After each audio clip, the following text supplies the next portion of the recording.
Welcome back to the IWAR Network Tubecast. I'm your host, IWL Commissioner Alex G. And with me this evening, we have BRL and NWL Commissioner Matt Riley. How you doing tonight, Matt? I'm super. We have CWL Commissioner Micheal Swanson. How's it going, Micheal? How's it going? Good, I'm doing good. well. And next up, we have our newest member of the IWAR Network Tubecast joining us for the first time, BBL Commissioner Derek Tuttle. What's going on, Derek? Hey, how you guys doing? And this episode will be the October cycle in review, and we're going to start off with the NWL. Now, NWL League Champion is Bill the Bruiser Bagwell. Television Champion Josh the Beast Gordon. Atlantic Champion Comeback Kid. Central Champion The King Tony Rose. Dixie Champion Jonathan Iron Eagle. Eastern Champion Cobra Viper number 76. Where are the other 75? Mountain Champion Mascara de Muerte. Northern Champion Argyle Warborn. Pacific Champion Thatcher Walker. Prairie Champion Zap Rosedower. Southern Champion The Pharmacist RX Payne. Western Champion Red Panda. Tag Team Champions Cullen Marston and Argyle Warborn. TV Tag Team Champions War Pig and Corporal Punishment. Six-Man Tag Team Champions Mike Sledgehammer Duggan, Josh the Beast Gordon, and the King Tony Rose. TV Six-Man Champion Red Panda, Nick Bloodtrap, and Jonathan Iron Eagle. So, Matt, what's going down in the NWL? Well, we have lots of action in this most recent bulletin. Thanks, everyone, for taking part. And for those of you that have contacted me, thank you. I appreciate it. It makes a big difference when you can get in on the NWL Locker Room chat group and the Facebook page. So contacting me helps a lot as far as imaging. We've got a lot going on as we're rolling towards the Clash of the Champions. This coming issue will have the exciting Willowick Classic, where the winner of which will be the third man in the triple threat match for the unified title. We've got a lot going on feud-wise. War Pig is still battling Nate Barnes. I enjoy that feud. There's a lot of talent. I always want to take a quick second and talk about some of the newer players. I know you guys listen to Tubecast when they come along now. They're back. But we might want to encourage you to listen to some of the older ones, or we might do a refresher issue to kind of cover kind of the process of writing promos, interacting with each other, submitting pictures, strategies, and story arcs, because we seem to have people jumping all over the place, stepping on each other's toes, so to speak, and as part of a process of, making it smoother, easier to read, follow. We were talking before the start of the show about the rampant heels that talk about the fans' cheers and good guys that act like heels. So it's important to establish a character in NWL. That's what it's there for. Find your voice. So if you're a heel, you're a heel. If you're a face, you're a face. If you're in between, that's fine too. But I always like to think you may not be a good guy per se or a bad guy, but if you're doing something, it's either a good or a bad action. So keep that in mind as far as, when you're interacting with the fans. If you sit there and spit at the fans and slap the fans, they're not going to turn around and cheer you when you DDT somebody else. They'll be like, that guy is still an ass. So lots of good names in here, and I know we're at a point where we're about to transition from a lot of the guys that just got graduated into the new leagues and are leaving for the draft. So keep things going. We've got a big pay-per-view coming up, so be sure to get involved and send in those promos, make those challenges. It makes my life easier when I'm writing the report. There it is. All right, fantastic. Next up is the BBL cycle number 472 League Champion Litigation. TV Champion, the Samoan Nightmare Manuia. Is that saying that right? I believe it said Manawa.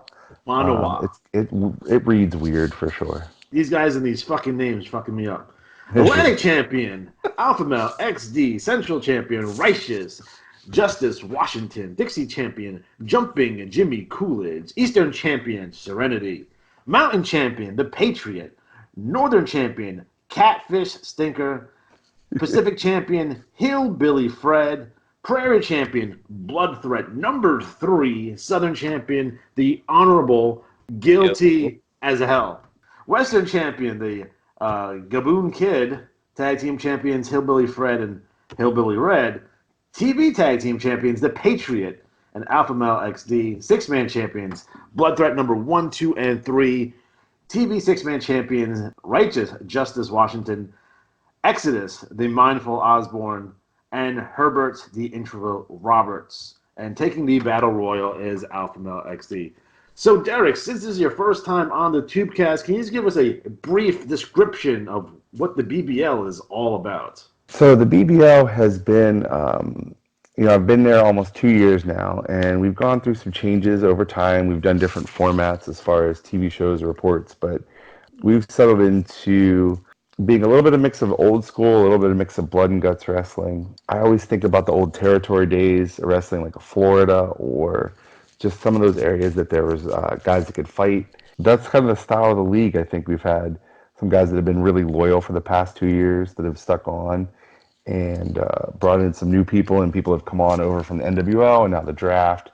So I'm excited to see all those people mix in as the league's identity takes a different shape in 2020, especially coming into IWAR now. Man, I dig that. So, Derek, what is going down in the BBL? So we just had our latest pay-per-view event, and so we usually have 4 quarterly events. It goes out for blood. Sunday Bloody Sunday, New Blood Rising, and Baptized in Blood ends the year. A lot of blood puns, I'm sorry. But the New Blood Rising, we had Mr. Kamuji defeated Matsuhara Makashi, and that's a big deal because Makashi was the first person to beat our first UVU heavyweight champion. And UVU, for those who are uninitiated, is the Ultra Violent Underground, which is like our sanctioning body of our championships. And I dig that. Yeah, it's cool, man. And Rattler Kid had been the champion from the inception, and he was one of the longest reigning commissioner champions in the entire IWA. He had a draw at Sunday Bloody Sunday, and then it went into a rematch at this pay-per-view, and he finally lost the title to Makashi, and then Makashi turned around in his first defense and lost. So this was kind Oops. of a big deal. Yeah, this is kind of a big deal in that the guy that finally took the Rattler Kid down lost to a stablemate, and we teased some stable tension there in the Order stable. Our tag team champions, UVU tag champs, are MGT, or MTG, I'm sorry, and Big Fat, easy for me to say.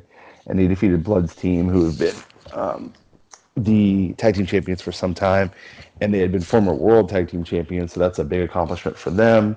Our UVU six-man tag champs are Serenity, Chuckles, and Manslaughter. And I had said earlier when we had spoke off air that this group has not only won this title, they won the first Von Erich Classic, and they've been IWA World Six-Man Champs Jeez quite a few Louise. times. Yeah. So they've been one of the best teams in the league in all of IWA. Some other things we had going on is the Sheik and Victor Yasimov have had a couple battles, and the Sheik came out on top in And in they this won't get their match. heads ripped off yet. He's known to do that. He's known Yeah. to do that, to rip people's heads Yeah, off. yeah, it was a hard fought battle between the two, and I was really excited to get Victor in the league. I'm sad to see him go, but this feud has been cool because they've been able to really dig into each other on some TT in a short period of time. But it has the challenge rematch has been issued, and it's going to be a Russian chain match at the next pay-per-view between the two. And then the winner gets bragging rights forever and ever.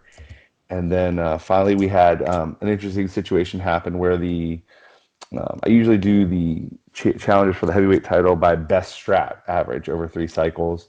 Well, the people in the match wrestling each other had the best average, and it was going all the way down as far as I couldn't have them wrestle again. So we did a golden ticket battle royal. So whoever won the battle Nice. royal is getting the next shot, and it's wrist thick Ricardo Cabeza, who I have given him the avatar of Gardner Minshew, quarterback for the Jacksonville Jaguars, just because I thought Joey Ryan was a little too easy.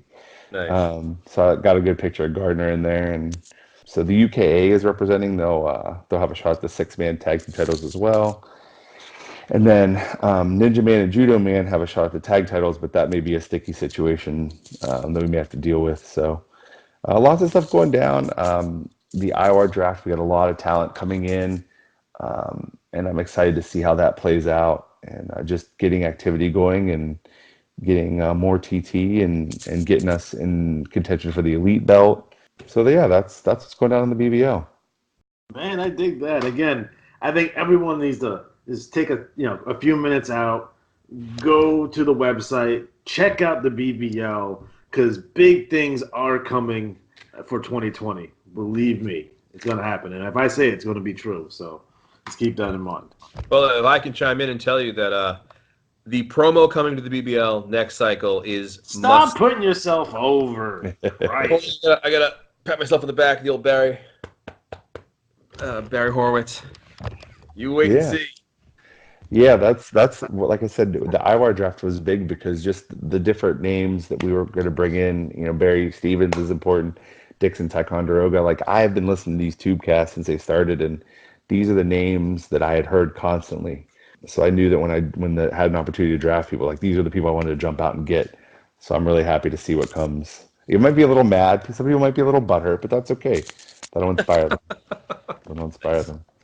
All right, fantastic. Next up, Independent Wrestling League champion, winning 10 free matches, Marvelous Mark Clark, television champion, Felix 9 Lives Benaventura, New York City champion, Clark Pierpont, Los Angeles champion, Koenig, Boston champion, Princeton, Detroit champion, Graphic Violence TI-83, Cleveland champion, Catfish Mo, Dallas champion, Indian Joe, Memphis champion, Liam Larkin, Miami champion, Murderous, Nigel Bluntstone, San Francisco champion, Dr. Slam, Chicago champion, Matt Jackson, Tag team champions, Jesse Tombstone, Jack Robertson, the Regulators winning 5 free matches, TV tag team champions, Indian Joe and Monkey Eye Tim, 6-man champions, the Regulators, and TV 6-man champions, Pigeon Boy, Quail Man, and Recyclops. So, Alex G, what's going down in the IWL? Now, I want to say right off the bat that I'm very excited about our draft picks. We got Joe Boring #1, which I'm very, very excited about. We're heading into our next pay-per-view, which will be Starrcade. So make sure you guys get your feuds and matches lined up and, give me a shout of what kind of matches you want. Sometimes it's kind of hard to figure out in the TT. So please let me know. In addition, we will have the Holiday Rumble, the winners of the Holiday Rumble, and there will be 4. First place will receive a shot at the IWL World Championship. The first runner-up will receive a shot at the Pan American Championship. Second runner-up will receive a shot at the Grand Prix Championship. And number 4, the third runner-up will receive 10 free matches. We have the 4-pack challenge still going on. Looks like Indian Joe and Monkey Eye Tim are pulling away in this contest, so Omega Squadron Chaotix and Team International have to step it up if they want to be able to catch these gentlemen. Yet again, we had a fantastic TT all around from everyone, so I'm very excited. We do have a lot of new wrestlers coming in. We have the debut of the Velociraptor, who did a fantastic TT. Again, rookies, if you're looking for TTs to kind of do a debut, check out the Velociraptor and the IWL. That's how you do it. In addition to that, we have the unusual heroes of Recyclops, Quailman, and Pigeon Boy, which are really, really interesting. Really curious to see where these guys feud with first. So very excited about that. Fantastic, knocked it out of park. Neo Dragon, once again, fantastic TT talking about the American Patriot, who was the challenger for the Pan American Championship. Still, Robert Race is still locked in a room somewhere. I can't wait to find out what happens with that. We have the Chaotix. They're talking about the Gentleman Jack. They're talking about CI-83. And they have some strong words for Vixen Red. We did have TT from Queen Vixen Red and Big Bad Red Fox. So and Indian Joe and Monkey Eye Tim. So thank you for your TT. Keep it up because, again, TT is the way that you remain eligible for Commissioner Championship. So just keep up the good work there. Mazimov, good for you. Keep it up. Eventually, though, and we'll talk about this when we get more deep into TTs, like eventually you have to go after somebody. So we have a nice little setup last couple of cycles. It might be time for Victor to pick a target. Three Birds, fantastic TT. They will get the shot at the tag team championship at Starrcade against the Regulators. We have Worthy and his crusade against Magnum TL and the Midnight Rider. So Screw that guy. screw those guys. Again, you have Aleatari. Again, names you read about. Omega Squadron. Again, rookies. You want to look how to do the TT the right way? Look at Omega Squadron. Again, they got logos, they got pictures. Their TT is concise, right? Good TT doesn't necessarily have to be super long, right? It doesn't have to be 4 pages, but you have to get your point across, and they do a fantastic job of getting their point across. Again, we have debuts from Chase Grace and Justin Grace, so those guys are just in. Looking forward to what they have moving forward. We have the Math Club, who, with the draft, Math Jackson will be going to BBL, but TI will be still in the IWL, and they're looking for new recruits. So keep that in mind. And we have Graham Underwood in his historic 673 title reign. Keeps on going and going, like the Energizer Bunny. Again, overall, very happy with the TT, the cycle.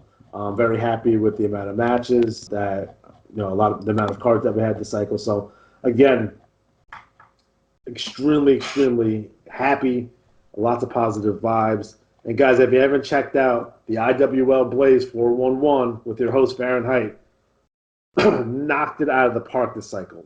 Fucking the recap is amazing. His draft report is off the charts. So thank you for that. You are an unsung hero of the IWL. Please keep it up. Thank you. And that's what I have for the IWL. Let me take a drink because now my mouth is completely dry. Next up, Continental Wrestling League, number 242, League Champion Axel von Schnapp, TV Champion Timothy Zampowski, United States Champion Johnny the Wrench Morello, Yukon Champion John Storm, Caribbean Champion Alex von Schnapp, Amazon-based Champion Vincent Torrio, British Isles Champion Bill Bonecutter, Arabian Champion Donathan Zabapowski, South African Champion Billy Stone, Siberian Champion Matthew Zabapowski, East Asian Champion Hester, Oceanic Champion Marcus the Monster Monroe, Tag Team Champions Johnny the Wrench Morello and Vincent Torrio, TV Tag Team Champions Axel von Schnapp and Alex von Schnapp, Six-Man Champions Axel von Schnapp, Alex von Schnapp, and Alec von Schnapp, the von Schnapp family, and TV Six-Man Champions the Philosopher Elijah Davis, Lubergerus, Lauren Order, and the River Dancer Mike Collins. So, Michael, what's going down in the CWL? Everything's going down in the CWL. We just came off of Foul Intentions, wonderful pay-per-view. We had a few match write-ups. It was fantastic. We are entering into a new Continental Championship Series. Joe Boring's taking on Big Bad Bob. Right now, it's the series stands with Joe Boring up by 1. We just realized our new National Championship Series contenders. They're going to be coming up this next cycle. Some really good trash talk this cycle, too, especially the Oddball Express. They had a wonderful 2-parter. I remember looking at it the last cycle from 241, their first bit that they had going on. And at first glance, it was a lot. It was really long. I started reading it, and they had this really great way of using their match from Foul Intentions, incorporating into the story, having, it's an 8-man tag. You've got a reporter at either side of the ring getting different perspectives from both sides of the teams, and it built up this great story, and then a cliffhanger, which made me want to read the next TT this coming cycle, and knocked it out of the park. It was fantastic. Really proud of that. It was really good. So other than TT, we are down a little bit in our matches and cards. We're down to about 44 cards this cycle. We all go through slumps. We'll pick it back up. You got the draft too, buddy, so don't worry. Oh, yeah. We got, the rumor has it, we got some new faces showing up sooner than expected from the draft. So keep your eyes open for them. We got some new divisions going down. Something I noticed with the last Continental Series is during the second to last portion of it, the top 5 wrestlers, 4 of which were basically tag team wrestlers specifically. You had Johnny the Wrench Morello, Vincent Torrio, and then Axel von Schnapp, and Big Bad Bob. So what we're deciding to do is we're going to start setting up singles and tag team divisions. Nice. Real simple, really easy. All you have to do is declare one of your wrestlers for the singles or tag or both if you want to. For example, say Matt, for example, wants to run Alec in the singles division and then Alex and Axel in the tag team, but also put them in the singles division. Totally cool. We can do that. It's just a matter of knowing. For example, if you don't want your tag team guys to be involved in single stuff, so you don't have to worry about having to run a single strat and a tag team strat for 2 different series, you'll be safe. All you have to do is declare in Trash Talk and message me on Facebook, email me, anything like that, and we'll be golden. So we'll get those set up by the first of the year after this next series goes through, which should be cycle 246, which will be around January. They'll be coming up in the report each cycle, just a little friendly reminder, but doing that. And we're going to be kind of finagling the Commissioner Championship Series a little bit in the coming year. We're going to be going down from a 5-cycle series to about a 4-cycle series, and we'll be able to get some more big events in that way. Nice, I dig it. Fantastic. Next up, Battle Royal League, number 540, League Champion Barb Dwyer, TV Champion Punk Rock Mike, Atlantic Champion Dashin Don Dario, Central Champion the Mad Dog Matthew Ratcliffe, Dixie Champion Sharpshooter Jake Scarlett, Eastern Champion the Silver Fox, Mountain Champion the Vicious Vegan Voldemort Vaughn. You guys are killing me with these names. Northern Champion Izzo the Terrible, Pacific Champion Big Bad Timothy Ratcliffe, Prairie Champion Double R Rob Ratcliffe, Southern Champion Crusher Vicious, Western Champion El Dragon de Oro, Tag Team Champions The Governor and the President, TV Tag Team Champions Sabretooth and Wolf, Six-Man Champions Lord Regal, Nasty Critter Brian Rotten, and Jane the Vixen Red. It's a lot of dashes, a lot of letters, a lot of alphabet soup from that name. TV Six-Man Champions Senor Lucha, Elbow Barrow, and El Dragon de Oro. So, Matt, what's going down in the BRL? Oh, a lot. And I'm happy to say that Punk Rock Mike, who won the TV championship, also won the Battle Royal for a sweet $50 in IWA credit. Ooh. So, now, is that the biggest credit in IWA? It is. It sure is. It is.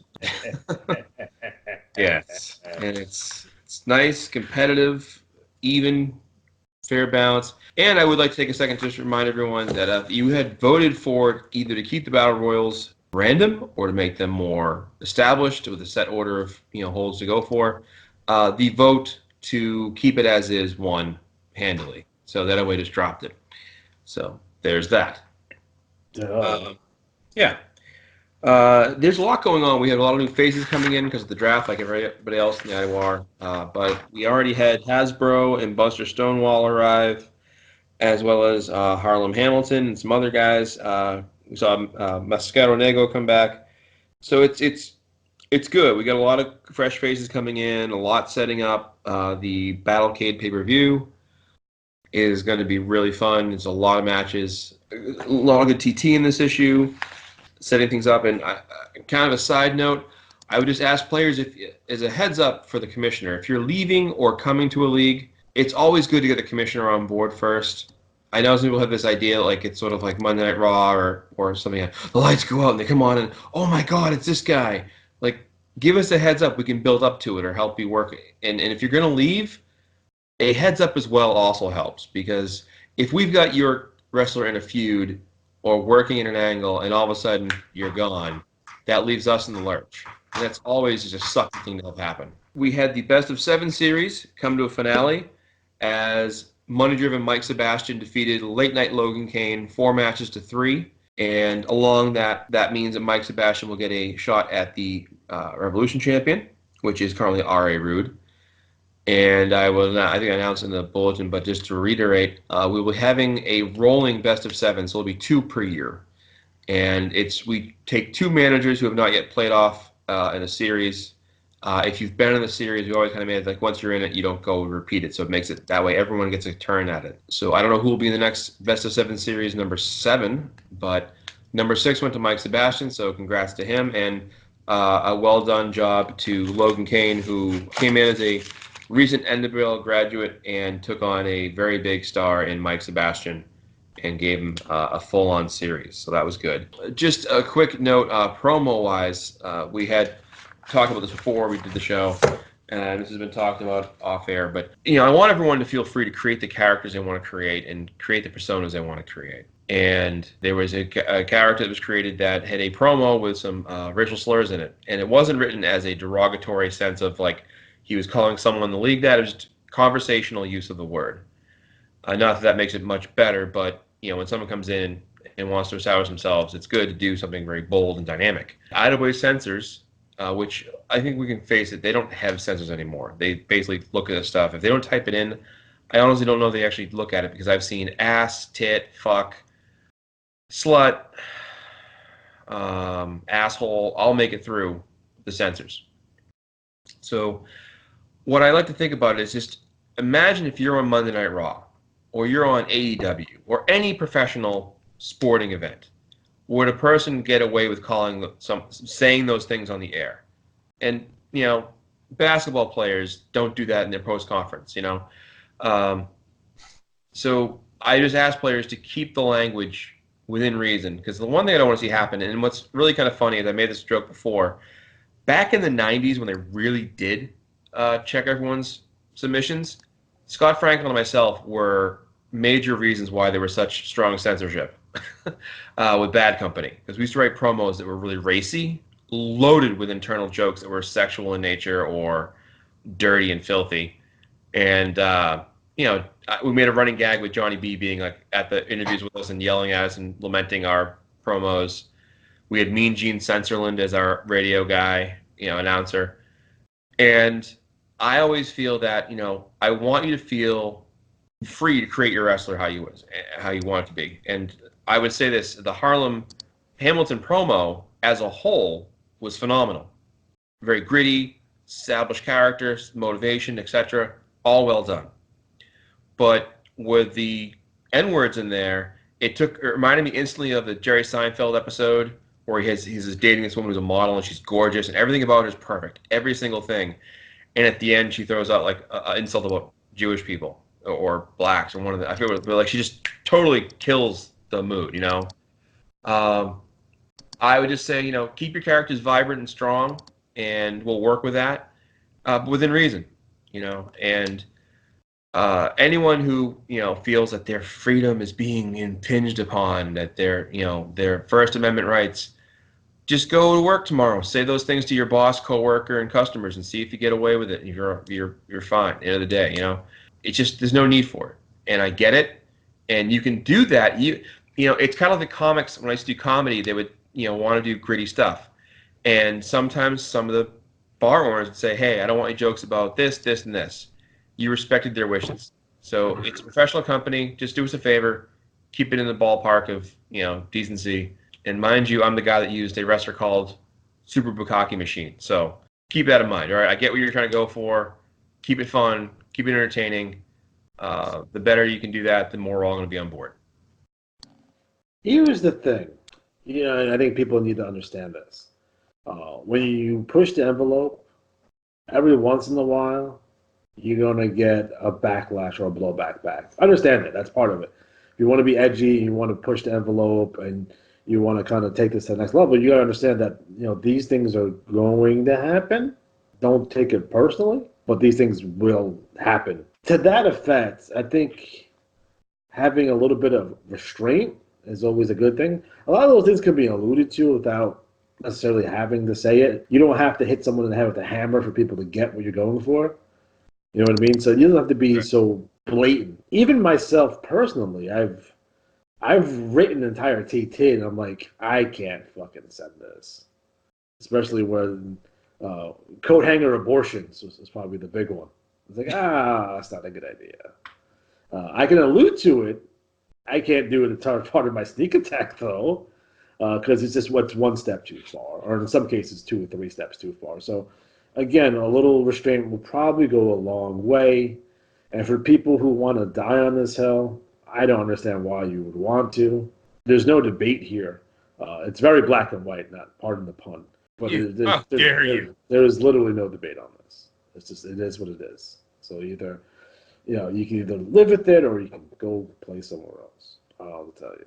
So Matt, what do we got going on IWAR wide? Oh my God, there's so much going on. We have the Tag Team Derby, the Bound for Glory Series, the Triple D Cup, all of these things rolling on and going. I posted the latest round of results from the Derby and the Bound for BFG Series. Now, this coming cycle will be the third and final cycle in those two events. That's going to be the end of that. And it'll also be the final cycle of the Triple D Cup for the finalists being established. So we'll have two winners. And then we're going to have all of the finalists from the Bound for Glory, Tag Team Derby, and the Triple D Cup face off in the December 12 cycle. And then the write-ups for those will be in the Magic Clash pay-per-view, which is coming up faster than we think. And, of course, Magic Clash is our first IWAR-wide pay-per-view spectacular. And it's kind of going to be a mix of, finales and showcases and fun. So just hang on for that. And then we are working on our awards. And every year this happens, I'm mentioning again, the more nominations we get, the better it'll be when we put together our awards issue.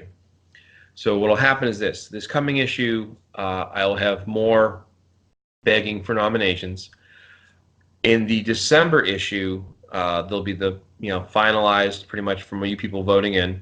And then in the holiday issue, they'll have the links to the surveys online to vote for the award nominations, right?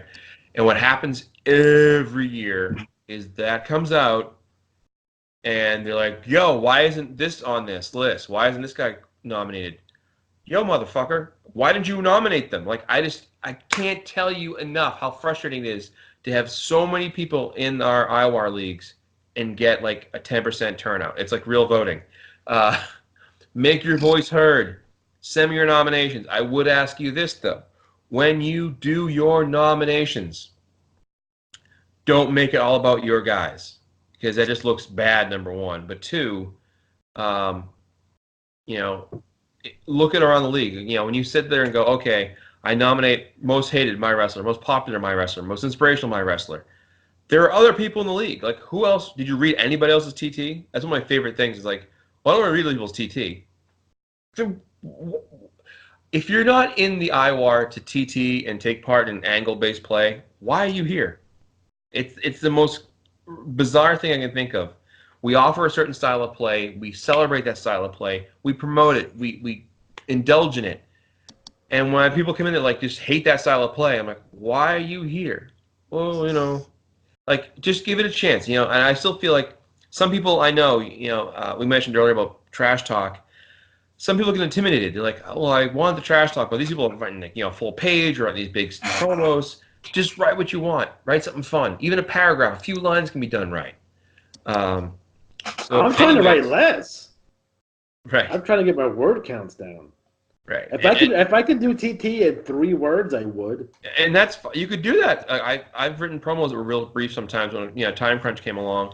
But just the awards issue comes out in January. It's a lot to write, like a lot. And I do a big grid for the IWAR magazine. Each league can do their own way of recognizing the winners. It's a lot of fun, and it's a lot of work. And it makes my job vastly easier to get more input from players. Because if I only have what the commissioners give us and what I can think of and what I can look at, it's not going to capture those moments. And one of the things in the categories is moment of the year. And I always feel people say, well, what's the moment of the year? Well, it's like, what is that moment besides a match? Like something had happened that we think of that like league in the past year stands out to you as like, wow, that was like when that happened, blank, And these awards are our way of kind of recognizing the efforts of the players. So it's, what you guys think. So take a moment to do that. We're going to have in this coming issue as well a new grid for the 2020 year that's going to break down all the IWAR-wide events in 2020, how long they go, if there's a fee involved or not, how the event is determined, and who can be involved in it. So it's going to be a good way to kind of like get everyone on the same page so you know what's coming up and what's going on in the game as a whole. Other IWAR news, we're still doing the workshops.